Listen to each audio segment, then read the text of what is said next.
The alarm systems across Prime screamed warnings that no one wanted to hear.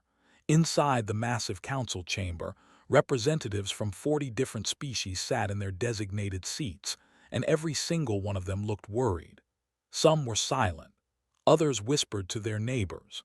A few made strange sounds that their translator devices couldn't quite capture, but the meaning was clear enough. They were afraid. Captain stood near the back of the human delegation area, arms crossed, watching the main display screen.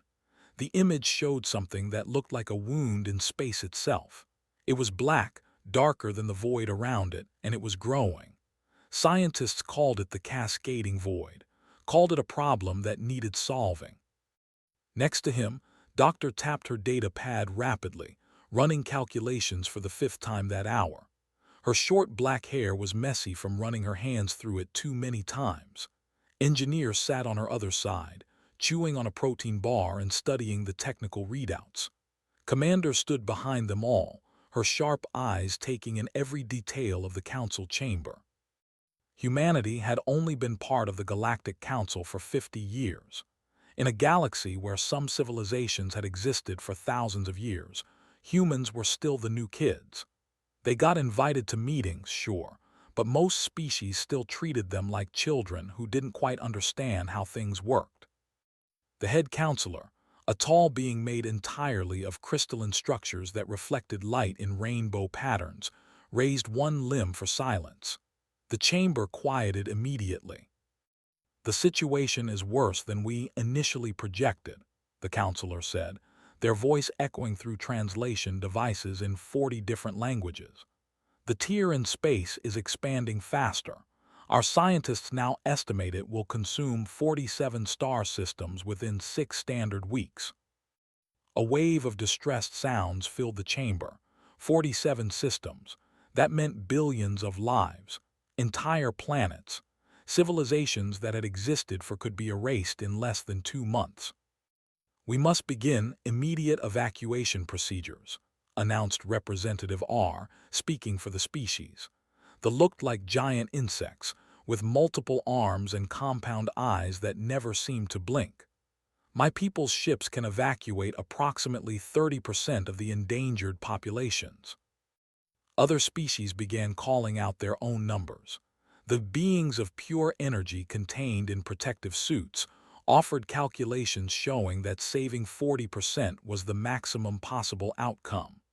The Empire, known for their military might, promised their warships could transport another 10%. But the math was simple and cruel. Even if everything went perfectly, over half the people in those 47 systems would die. Billions would be left behind when the cascading void consumed their worlds. "This is unacceptable," someone shouted from the floor. "There must be another way." The head counselor's crystalline body dimmed, a sign of sadness in their species. "If anyone has an alternative solution, present it now." Silence fell over the chamber. No one spoke. What could anyone say? The best scientific minds from dozens of species had been working on this for 2 weeks. The answer was always the same: evacuate who you can, mourn the rest. Felt elbow him in the ribs. "We should say something," she whispered. "Not yet," replied quietly. "Let them finish." The counselor began organizing the evacuation plan. Which species would take which refugees? How resources would be distributed? Who would coordinate the massive fleet movement? It was organized and logical and completely accepted that billions would die. That was when stepped forward. "Excuse me," he said, his voice carrying across the chamber. "The human delegation would like to speak." Every alien eye, sensor, and appendage turned toward him. The head counselor's crystalline form brightened slightly with what might have been surprise. "Captain, does Earth wish to contribute ships to the evacuation?" "No," said simply. He walked down the steps toward the central floor and his team followed him. "We're not evacuating. We're going to fix it." The silence that followed was absolute. Then, slowly, laughter began to ripple through the chamber. Not cruel laughter exactly. more like the sound people make when a child says something adorably naive. R's mandibles clicked together rapidly, the equivalent of a chuckle. Captain, I appreciate human optimism, but this is not a broken engine. This is a fundamental tear in the fabric of space-time. It cannot be fixed. Sure it can, said, stepping up beside. She held up her data pad. We've been running simulations. We can't close the tier directly, but we can redirect it. Push it away from inhabited space into an empty region of the galaxy. A representative floated forward, their energy form pulsing with what seemed like amusement. Doctor, we have run every possible simulation. Redirecting a spatial anomaly of this magnitude would require technology that doesn't exist. The energy requirements alone are manageable, interrupted, pulling up his own calculations. If we build a gravity web using pulse pylons positioned around the tier, 200 of them precisely placed. 200 pylons, R repeated slowly. Each would need to be the size of a large space station. The construction time for even one would take months. You have weeks. We'll build them faster, said with a shrug. The laughter in the chamber was louder now. The head counselor raised a limb again for quiet. Captain, I admire your species' determination, but what you're suggesting is impossible. The mathematics don't work. The timeline is too short. The resources required don't exist in one place.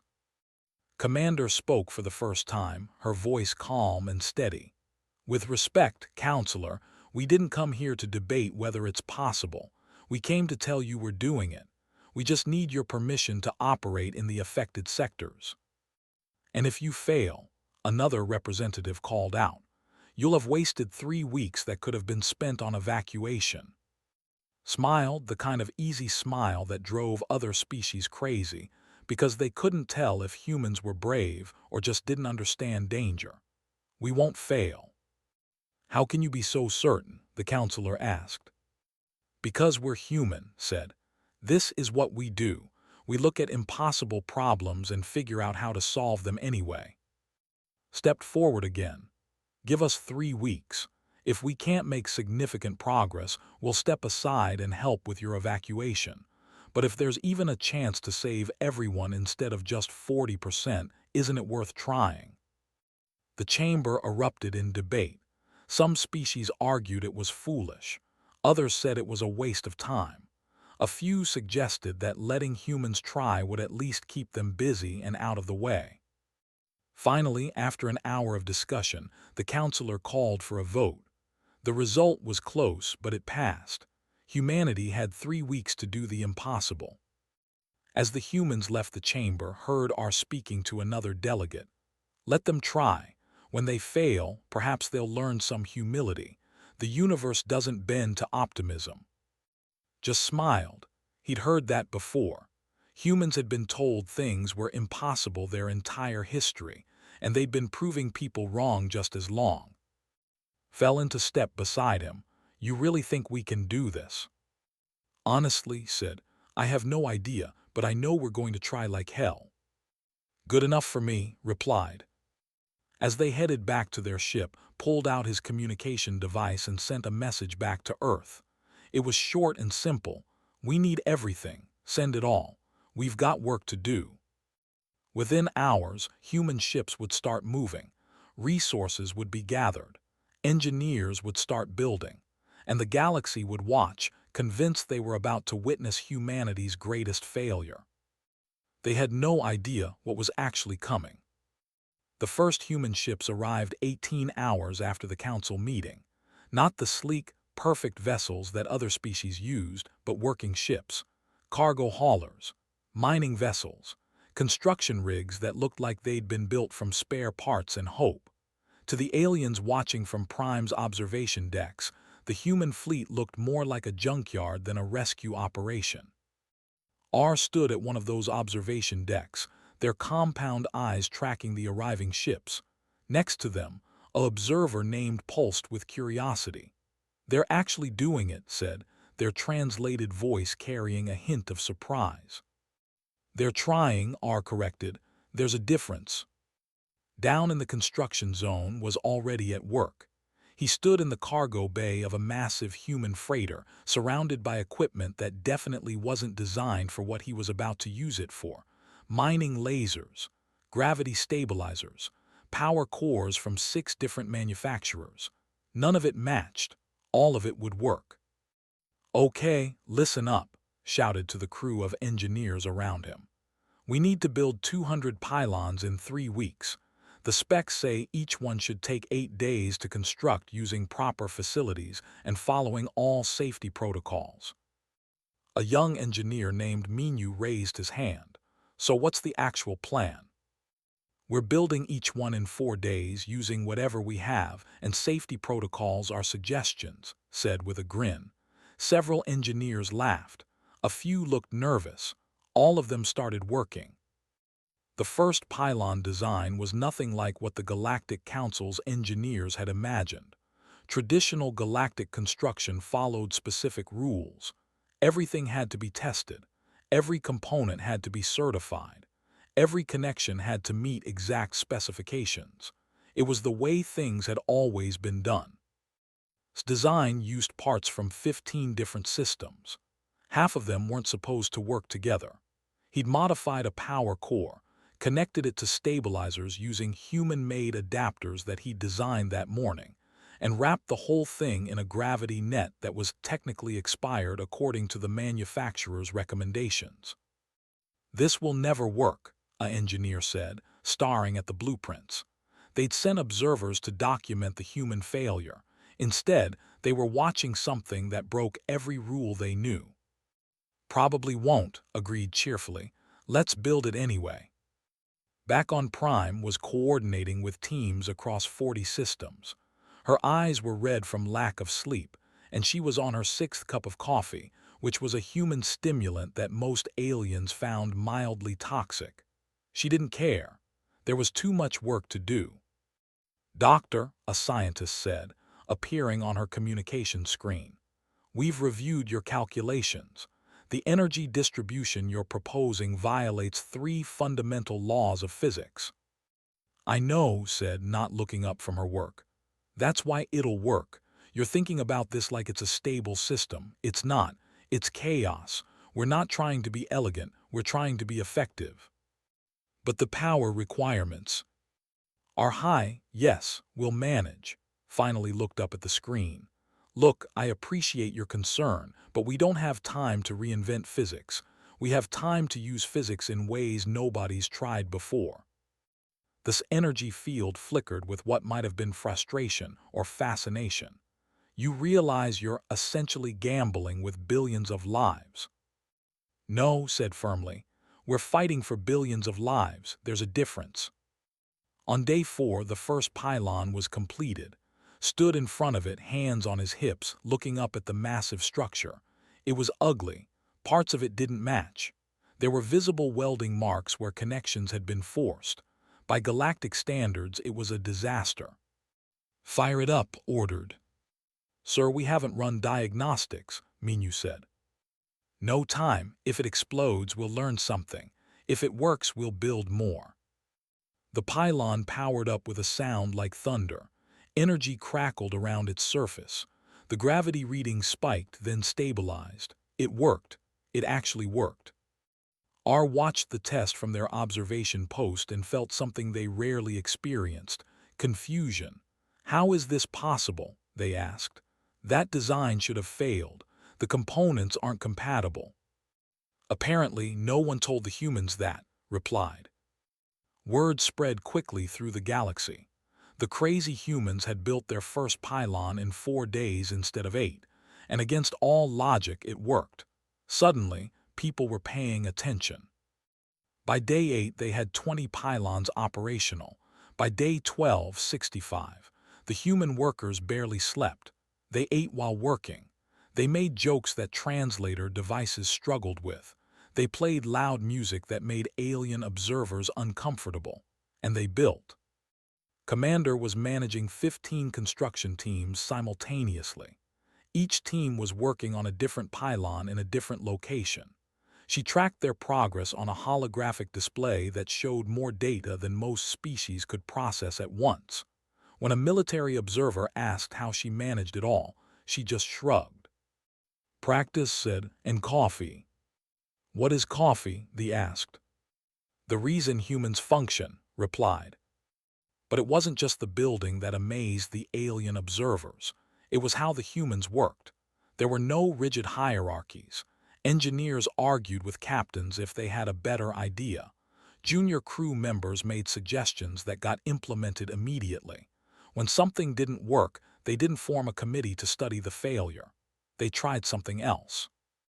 A young human named came up with a way to reduce pylon construction time by another half-day. His modification involved bypassing safety systems and routing power through channels that weren't designed for it. By galactic standards, it was reckless. By human standards, it was clever. Will this void the warranty? Minu asked, looking at its design. Absolutely, said, already implementing the changes. Add it to the list. Warranty violations became a running joke among the human crews. Every time they modified alien technology in ways the manufacturers never intended, they added it to an imaginary list. By day 12, the list had 300 items. They were proud of every single one. The aliens watching couldn't understand it. The valued precision and planning. The relied on mathematical certainty. The followed military discipline. But humans seemed to operate on organized chaos. They made things up as they went along. They took risks that no logical being would take. They looked at the word impossible like it was a challenge rather than a warning. On day 13, disaster struck. A solar flare from one of the dying systems in the cascading void's path erupted with unexpected force. The radiation wave hit the construction zone. 23 completed pylons were fried in an instant. Systems overloaded. Power cores melted. Millions of credits worth of equipment turned into expensive scrap. R watched it happen and felt a strange sense of sadness. It's over, they said too. They can't recover from this. The math doesn't work anymore. But down in the construction zone, the humans were already moving, was shouting orders. Teams were repositioning. New plans were being drawn up on data pads before the radiation had even cleared. His voice came over the communication system, calm and clear. Okay, people, change of plans. We're going to overload the remaining pylons, push them past their limits, make them work harder. Sir, that will destroy them, Minu protested. They'll be single-use. Then we make them count, replied. We didn't come here to build monuments. We came here to save lives, start the modifications. Doctor was already running new calculations. Her fingers flew over her data pad. The numbers were bad, really bad, but not impossible, never impossible. We can do this, she said, more to herself than anyone else. We just need perfect synchronization, perfect timing, perfect execution. So no pressure, said, but he was already working on the modifications. Commander coordinated the repositioning of ships and equipment. Teams that had been working on destroyed pylons were reassigned. Resources were rerouted. The human fleet moved like a single organism, adapting to the crisis in real time. The aliens watching were stunned. Most species would have given up. They would have accepted the loss, recalculated their plans, and moved to evacuation. But the humans didn't even slow down. They just changed their approach and kept going. Don't they understand that they might fail? A young observer asked R. Oh, they understand, R replied, watching coordinate his teams without a hint of panic. They just don't care. They're going to try anyway. By the end of day 13, the humans had a new plan. It was riskier than the original. The margin for error was basically zero, but it could work. Maybe. Stood in the command center looking at the updated timeline. They had 5 days left. The first inhabited world would be consumed by the cascading void in 6 days. It was going to be close, really close. Can we do this? Asked quietly. Smiled that easy smile of his. "Relax," he said, "we've got this." And somehow, watching him say it, surrounded by exhausted humans who refused to quit, even believed him. The morning of day 16 started like all the others. Humans working without sleep, ships moving between construction sites, pylons being assembled at a pace that still made alien observers shake their heads in disbelief.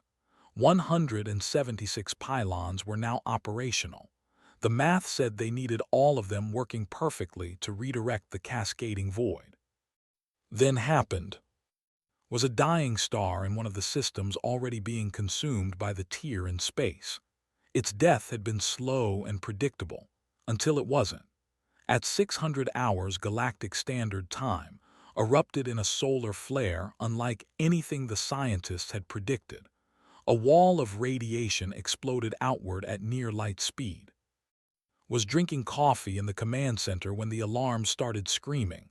"Report," he snapped, setting down his cup. "Solar flare from," a technician shouted back. "Massive energy spike. It's heading straight for the construction zone." "Get everyone to shelter," ordered immediately. "Now." But they weren't fast enough. The radiation wave hit the construction zone like a hammer. Shields flickered and died. 23 pylons that had been completed and operational simply stopped working. Their systems fried. Their power cores melted. In less than 60 seconds, weeks of work vanished. The command center was silent except for the sound of damage reports coming in. Minu's voice crackled over the communication system, shaky but controlled. "All crews are safe. The pylons, they're gone, sir, completely dead." Closed his eyes for just a moment. When he opened them, he was already thinking, "How many do we have left?" 153 operational, said, her fingers moving over her data pad even as she spoke. 16 still under construction. We need a minimum of 180 for the original plan to work. "Can we build the missing ones in time?" asked. Shook her head slowly. "We have 5 days until the cascading void reaches the first inhabited world. We'd need 7 days to build 27 new pylons, even at our current pace." The silence in the command center was heavy. This was it. The moment everyone had been waiting for. The moment the humans would have to admit defeat. The moment they'd realize that optimism and hard work weren't always enough. Pulled up a communication channel to Prime. Within minutes, the Galactic Council was convening an emergency session. The head counselor's crystalline form seemed dimmer than usual as they addressed the chamber. "We have received reports of the incident at the human construction zone," the counselor said. "Captain, we appreciate your efforts, but the mathematics no longer support success. We must begin immediate evacuation procedures." Stood before the council, and for the first time since this had all started, he looked tired. His uniform was rumpled. There were dark circles under his eyes, but his voice was steady when he spoke. "Give us 1 more day," he said. "Captain, the numbers—" "I know what the numbers say," interrupted. "But we have an idea. Just give us 24 hours to try." R stood up in the chamber. "Captain, I have watched your species work miracles these past weeks, but even miracles have limits. You cannot build faster than physics allows." "We're not going to build more," said, stepping forward. He looked even worse than, covered in grease and burn marks from working on the pylons. "We're going to modify what we have." "Modify how?" the head counselor asked. Activated her data pad, projecting calculations into the center of the chamber. "We overload the remaining pylons, push them past their maximum capacity. We can't sustain it for long, but we don't need to, just long enough to redirect the void." A scientist studied the calculations and their energy field pulsed with alarm. This would destroy every single pylon. They would be functional for perhaps 10 minutes, then they would tear themselves apart. "10 minutes is all we need," said. "And the power requirements," the continued. "You would need perfect synchronization across all pylons. A single timing error, even by a millisecond, and the entire grid collapses. The energy backlash would destroy every ship in the construction zone. "We know the risks," said quietly. The chamber erupted in debate. Some species argued it was suicide. Others called it reckless. A few pointed out that evacuation was the logical choice. But underneath all the arguments was a strange feeling that none of the aliens could quite name. It was something like awe, mixed with fear, mixed with a question that kept echoing in their minds. Why would anyone risk so much? Finally, the counselor called for order.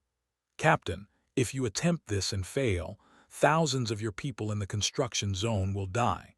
The energy backlash will be catastrophic, and you'll still lose the 14 billion people on those worlds." "If we don't try," said simply, "we definitely lose 14 billion people. Those thousands of my people, they'll volunteer, because that's what humans do." The vote was close, but it passed. Humanity had one more day. Back in the construction zone, addressed his people over the fleet-wide communication channel. He didn't sugarcoat the situation. He told them exactly what the plan was. He told them the risks. He told them that anyone who wanted to evacuate could do so immediately, no questions asked. Not one person left. Instead, a pilot named volunteered for the most dangerous job. The core pylon, the one that would anchor the entire gravity grid, needed to be manually calibrated from inside the edge of the cascading void itself. The survival rate for the person doing it was calculated at 2%. Had a daughter named back on Earth. He was 28 years old, and he volunteered anyway. "Why?" asked, watching from their observation post. The observer had been documenting the human operation for weeks, and they still didn't understand. Why would he do this? He has a child. He has a life. "Because someone has to," R said softly. They'd been watching the humans long enough to start understanding them, even if the understanding made no logical sense. And because 14 billion strangers need him too. The modifications to the pylons took 18 hours of non-stop work. Personally, oversaw each one, pushing the human crews harder than they'd ever been pushed. Safety systems were disabled. Power limiters were removed. Every pylon was turned into a bomb that would burn bright and die fast. During a brief rest period, a young engineer named pulled up a communication channel to a woman back on Earth. Her name was Sarah. They'd been dating for 3 years. "Hey," said, trying to smile. Around him, other engineers worked. Behind him, a pylon sparked as someone made a risky modification. "I know this is weird timing, but will you marry me?" Sora's face on the screen went through about 5 different emotions in 2 seconds. "Are you serious? Right now?" "If I wait until this is over, I might lose my nerve," said. "So, what do you say?" "You're an idiot," Sora said, but she was crying and smiling at the same time. "Yes, obviously yes, now don't die." "Deal," said, and went back to work. Commander broadcast the entire operation to the galaxy. It violated about 20 protocols, but she didn't care. If they were going to do this, if humans were going to risk everything for strangers, then those strangers deserved to watch. Billions of aliens across 47 systems tuned in. They watched humans work without sleep. They watched them joke even as they faced death. They listened to the strange music humans played while working. They heard conversations that made no sense about sports and movies and food, as if these people weren't preparing to possibly die. An old citizen on the planet, directly in the void's path, watched a human engineer stop in the middle of rewiring a pylon to eat something called a sandwich. The human was humming, actually humming while preparing equipment that might explode and kill her. "They're insane," the spouse said. "They're trying to save us," the old replied. "Maybe that's the same thing." On day 17, with less than 4 days until the void consumed, prepared for his mission. His ship was small and fast, designed to get close to the void and get out quickly. The 2% survival rate assumed everything went perfectly. In reality, it was probably lower. Met him before he boarded. "You don't have to do this," the captain said. "We can find another way." "There isn't another way," replied. He was calm, too calm. "Someone has to calibrate that core pylon manually. Might as well be me. I'm the best pilot you've got." Tell her myself when I get back," interrupted with a grin that didn't quite reach his eyes. "Come on, Captain, relax. We've got this." And before could say anything else, was gone, boarding his ship and launching toward the cascading void. The ship disappeared into the darkness at the edge of the tier in space. The last thing anyone heard from was his voice, steady and professional, entering the void, beginning calibration sequence. Then static, just static. All across the galaxy, billions of beings held their breath, or its equivalent, and waited to see if one human could do the impossible in the heart of destruction itself. The static continued for 17 minutes. In the command center, nobody moved. Nobody spoke, stared at her display screen showing last known position, had stopped working on his calculations. Even Commander, always calm and professional, had her hands clenched into fists. Stood at the center of it all, watching the screen that showed only static and numbers. The cascading void was beautiful in a terrible way, like looking at the end of everything. Was somewhere in there, maybe alive, maybe already gone. Then a crackle, a pop of sound through the static. "Complete," his voice came through, broken and weak but unmistakably alive. "Core pylon is ready. I'm coming out." The command center erupted in cheers. Humans hugged each other. Some were crying. Others were laughing. Minu actually jumped up and punched the air, which made his data pad fly out of his hand and skitter across the floor. "Status on ship?" asked, getting control of herself. "Life support failing, engines at 40%, but he's moving," a technician reported. "He's going to make it out." "Get a recovery ship to his position," ordered. Then, switching to the main communication channel, "All stations, we are go for activation. Repeat, we are go. Everyone to final positions." All across the construction zone, human ships began to move into formation. 169 pylons surrounded the cascading void in a carefully calculated pattern. Each one was now a weapon, ready to fire once and burn out. The modified power cores hummed with energy that they weren't designed to contain. The whole grid was balanced on the edge of destruction. Doctor took her position at the main control station on Prime. She would be coordinating the synchronization from there. Her screen showed the status of every pylon, every ship, every power system. It was too much data for most beings to process. She'd been doing it for 3 weeks. Engineer was on a remote station at the edge of the construction zone. His job was to override safety systems in real time if any of the pylons tried to shut down before they were supposed to. It was dangerous work, being that close to the overloaded equipment. He'd volunteered anyway. Commander managed the fleet, keeping the perimeter clear. Cargo ships, construction vessels, and a few military escorts from various species who'd come to help. Everyone needed to be in exactly the right place, or the energy backlash could destroy them all. "All stations report ready," said, her voice steady despite the exhaustion. "Beginning activation sequence," said. "All personnel, this is it. Whatever happens next, you've already done the impossible. I'm proud to serve with you all." The first pylon activated with a pulse of light that could be seen from 10,000 kilometers away. Then the second. Then the third.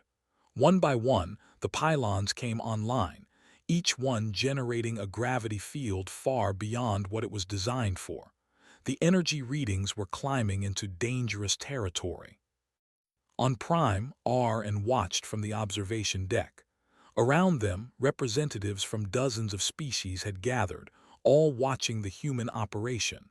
The chamber was silent. "If this works," said quietly, "it will change everything. The way we think about engineering, about risk, about what's possible." "If it works," R repeated. They didn't sound convinced. All 169 pylons were now active. The gravity web was forming, invisible, but space itself was bending around the cascading void. Watched the calculations on her screen, making tiny adjustments in real time. A millisecond delay here, a power boost there. It was like conducting an orchestra where every instrument could explode at any moment. Grid stable, she reported. Beginning redirect sequence. The cascading void began to move, slowly at first.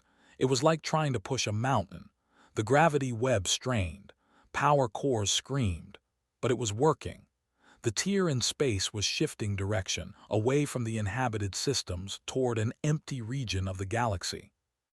Then the readings changed. "We have a problem," said, and there was something in her voice that made everyone pay attention. "The void is moving, but not fast enough. Current trajectory will still clip 2 inhabited worlds." Looked at the calculations. 30 million people lived on those 2 worlds. If the void even touched them, everyone would die. How much more power do we need? 20% increase across the entire grid, said. But Captain, the pylons are already at maximum overload. If we push them any harder, they'll explode, finished on his communication channel. The energy backlash will destroy every ship within 100,000 kilometers. "How many people do we have in that range?" asked quietly.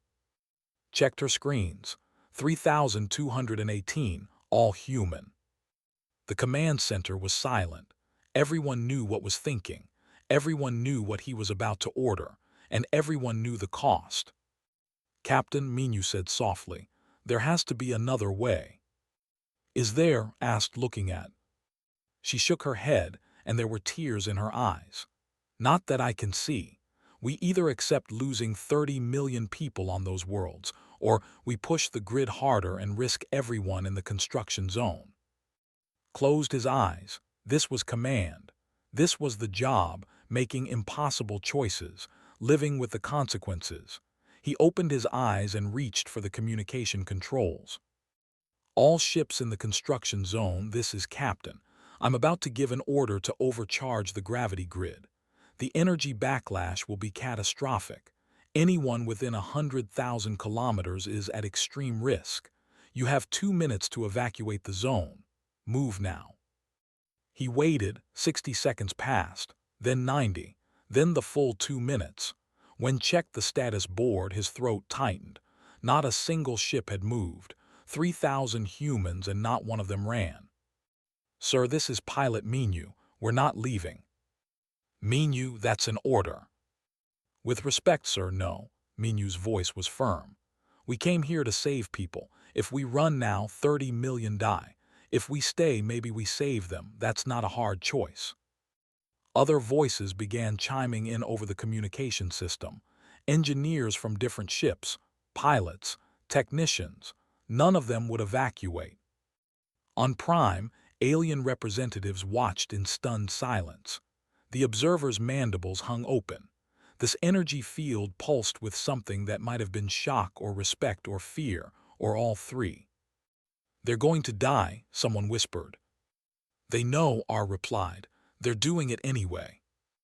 Looked around his command center. At who nodded once. At who was already running the calculations for the overcharge. At young Minu, who should have had decades ahead of him and was choosing to risk it all for strangers. "Okay," said, and his voice only shook a little. "Okay, doctor, overcharge the grid. All pylons, maximum output." "Overcharging," confirmed. Her fingers moved over the controls. "Power at 110%, 115, 120. The pylons began to scream. Not a metaphorical scream, but an actual sound as their structure began to tear apart. Energy arced between them like lightning. The gravity web intensified and the cascading void lurched sideways, moving faster now. "Trajectory shifting," reported. Come on," was overriding emergency shutdowns as fast as they triggered. Every pylon wanted to power down to save itself.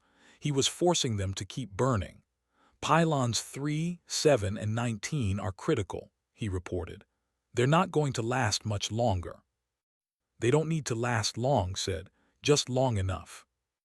The numbers on screen were changing. The void's trajectory was shifting more dramatically now, away from the first world, away from the second, toward empty space where it could collapse without killing anyone. "Almost there," whispered, "almost." Pylon 3 exploded. The energy backlash hit the ships near it like a wave. Emergency alarms screamed. Then Pylon 7, then 19. The grid was collapsing, but it had done its job. The cascading void was moving into empty space. "Trajectory clear," shouted. "All inhabited worlds are safe." "Emergency shutdown," ordered. "Kill the grid now." The remaining pylons powered down, but the damage was done. The energy backlash raced through the construction zone. Ships were tossed like toys. 47 vessels were destroyed instantly, their hulls torn apart by the raw energy. 600 more were damaged, some critically. In the command center, damage reports flooded in. The numbers were brutal. 200 crew members killed, 600 injured, entire ships gone in seconds. But 30 million people on 2 distant worlds would wake up tomorrow, alive and safe, and probably never knowing how close they'd come to death. Sat down heavily in his chair. He felt old, tired. The weight of those 200 deaths pressed down on him like a physical thing. "Captain," said softly, "the void is collapsing. We did it. All 47 systems are safe." "At what cost?" asked, but he already knew the answer. He'd always known the cost. That's what command meant. On Prime, the Galactic Council chamber was absolutely silent. Not a sound. Not a movement. They had watched humans risk everything and save billions. They had watched 3,000 people choose possible death over certain death for strangers. They had seen something that didn't fit into any logical framework they understood. Finally, the head counselor spoke, their crystalline form pulsing with colors that their species only showed in moments of profound emotion. "The Council recognizes that humanity has successfully redirected the cascading void. 47 star systems have been saved. 14 billion lives preserved." Still, no one in the chamber spoke. What could they say? How do you respond to that kind of sacrifice? R looked at. "I told them it was impossible," the said quietly. "I was wrong." "We all were," replied. "Maybe that's what humans do best, prove everyone wrong." The memorial service was held 3 days after the cascading void collapsed into empty space. Prime's main plaza had been transformed. 47 flags representing the saved star systems hung from the walls. In the center, a holographic display showed the faces of the 200 humans who had died. 200 faces, 200 names, 200 people who would never go home. Stood at the podium in his dress uniform looking out at the crowd. There were humans, of course. Thousands of them come from Earth and the colonies to honor their dead. But there were also aliens. So many aliens, standing with their compound eyes focused forward, floating in respectful silence, in their military formations, representatives from all 47 saved systems. "We came here to do a job," began, his voice amplified across the plaza. "We were told it was impossible. The math didn't work. The timeline was too short. The physics were wrong. And you know what? They were right. It was impossible, but we did it anyway." He paused, looking at the faces on the display. He'd memorized all of them, every single one. These people knew the risks. They knew they might not come home. They chose to stay anyway, not because they were reckless, not because they didn't value their own lives, but because 30 million strangers needed them. And that was enough. In the crowd, Sara stood with tears running down her face. His face was on the display. The man who had proposed to her while preparing equipment that could explode. The man who had said yes when asked to stay in the danger zone. She wore the ring he'd sent her before the final activation. She'd wear it for the rest of her life. Pilot was there too, in a medical chair. The journey into and out of the cascading void had left him with permanent injuries. He'd never pilot a ship again. But he was alive, and his daughter sat on his lap, too young to really understand but knowing that her father had done something important. Today we remember them, continued. Tomorrow we honor them by continuing their work. The galaxy is a big place. There will be other crises, other impossible problems. And when they come, we'll do what we always do. We'll look at the impossible and figure out how to make it work anyway. When the ceremony ended, something unexpected happened. The alien attendees didn't leave. They approached the humans one by one, species by species, and they said thank you. An old citizen from the planet, the world that would have been consumed first, approached Commander. His hands were shaking as they reached out in their species' gesture of gratitude. My children live because of you, they said through a translator. My 23 family members who would have died. How do I thank you for that? Who had commanded fleets and faced death without flinching, had no idea what to say. We just did what needed to be done, she managed finally. No, they said firmly. You did what no one else would do. There's a difference. Over the next few weeks, similar scenes played out across the galaxy. The Council's formal analysis of the human operation was released, and it broke down exactly what humanity had accomplished. The numbers were staggering. 14 billion lives saved, 47 star systems preserved, economic value that couldn't even be calculated, and the human cost, 200 dead, 600 injured, and an economic expenditure equal to 15 years of Earth's total GDP. The scientists published a report on human engineering. They'd studied every modification and his teams had made, every warranty violation, every safety protocol ignored, every impossible connection that shouldn't have worked. Their conclusion was simple and baffling. Human engineering succeeded because humans didn't know it should fail.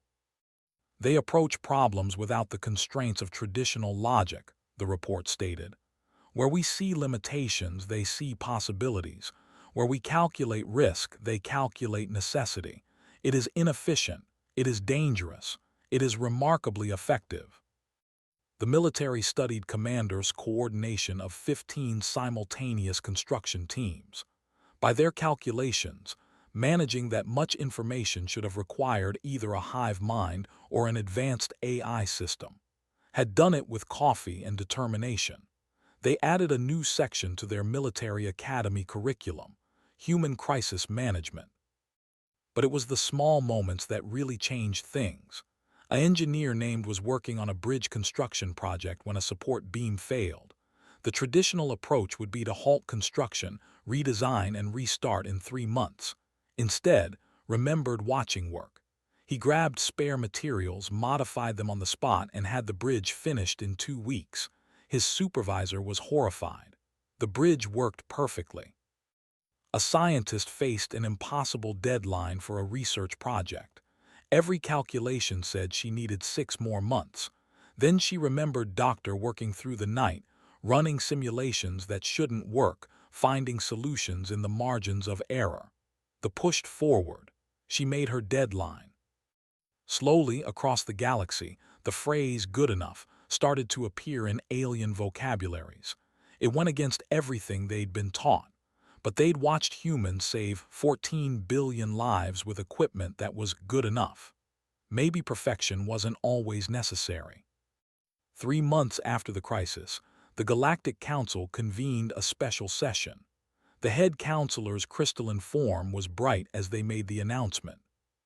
The Council recognizes that humanity has proven themselves not just as a member species, but as a leader among the stars. We offer humanity a permanent seat on the Security Council.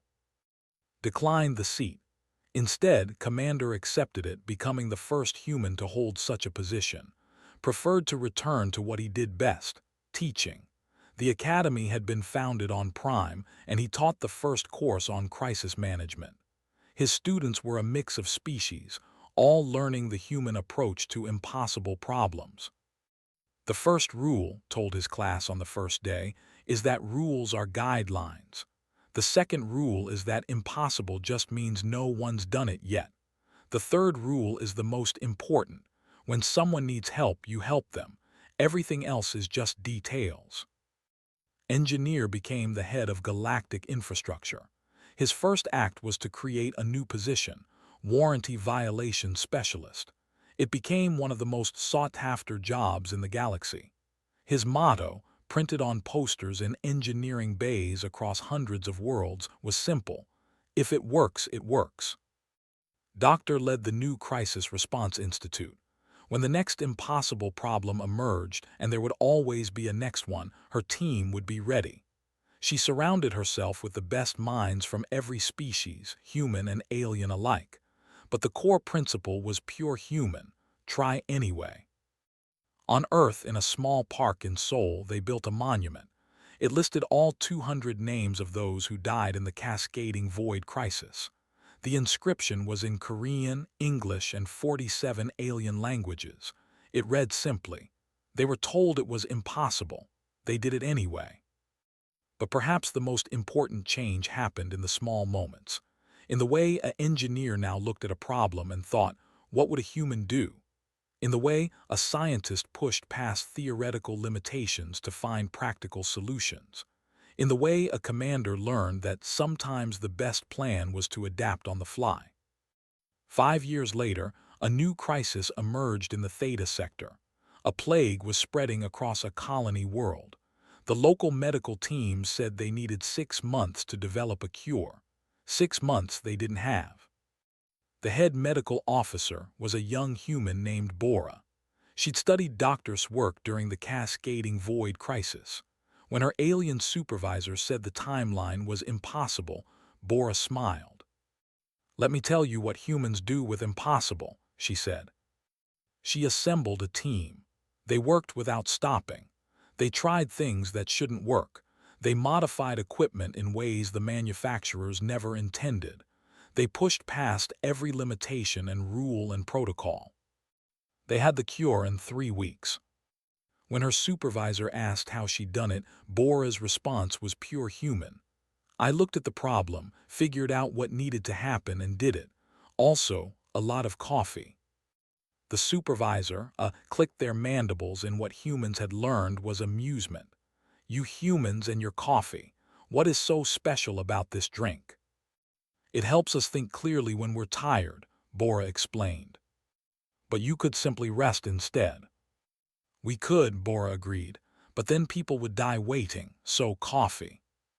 That exchange was recorded and went viral across the galactic network. Coffee consumption among alien species increased by 300% over the next year. Most of them found it mildly unpleasant. They drank it anyway. Because if drinking slightly bitter liquid helped humans save billions of lives, maybe there was something to it. But the real legacy of the cascading void crisis wasn't coffee or engineering techniques or crisis management protocols. It was simpler than that. It was the moment when the galaxy learned that impossible was just another word for difficult. 10 years after the crisis, retired from teaching. He was older now, his hair gray, but his eyes still had that spark of determination that had carried humanity through their darkest moment. On his last day, his students threw him a party. They were from 15 different species, and every one of them had learned the human approach to problem solving. "Captain," a student asked, "what was going through your mind when you decided to overcharge the pylons, when you asked 3,000 humans to risk death?" Was quiet for a moment, remembering the weight of command, the faces of the 200 who didn't come home, the impossible choice that turned out to be no choice at all. "I was thinking," he said finally, "that if we didn't try, we'd definitely fail, and that seemed worse than trying and maybe failing. So we tried." "And you succeeded," the student said. "We did," agreed. "But you know what? Even if we'd failed, we still would have been right to try, because the alternative was giving up, and humans don't do that." As the party wound down and the students left, R appeared, the observer who had watched the humans from the beginning. They approached slowly. "I told you it was impossible," R said.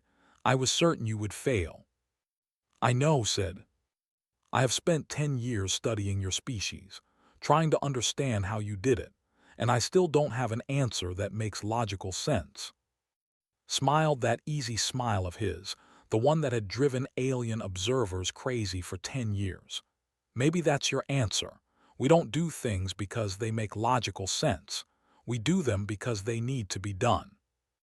That is a terrible way to make decisions, R said. Maybe, agreed, but it saved 14 billion lives. R was silent for a long moment. Then their mandibles clicked in a pattern that humans had learned meant respect. When the next crisis comes, Captain, I hope humans are there to face it. We will be, promised. We always are. As left Prime for the last time, he looked back at the memorial in the plaza. 200 names, 200 sacrifices, and 14 billion people who were alive because of them. Somewhere in the galaxy, right now, someone was facing an impossible problem. And somewhere, a human was looking at that problem and thinking, we can fix this. The galaxy had learned its lesson. When the word impossible came up, when the math didn't work, when logic said there was no solution, there was now a new response. A response that had become universal across hundreds of species and thousands of worlds. Someone somewhere would smile and say those magic words that humanity had taught them. Relax, we've got this. And somehow, everyone believed it.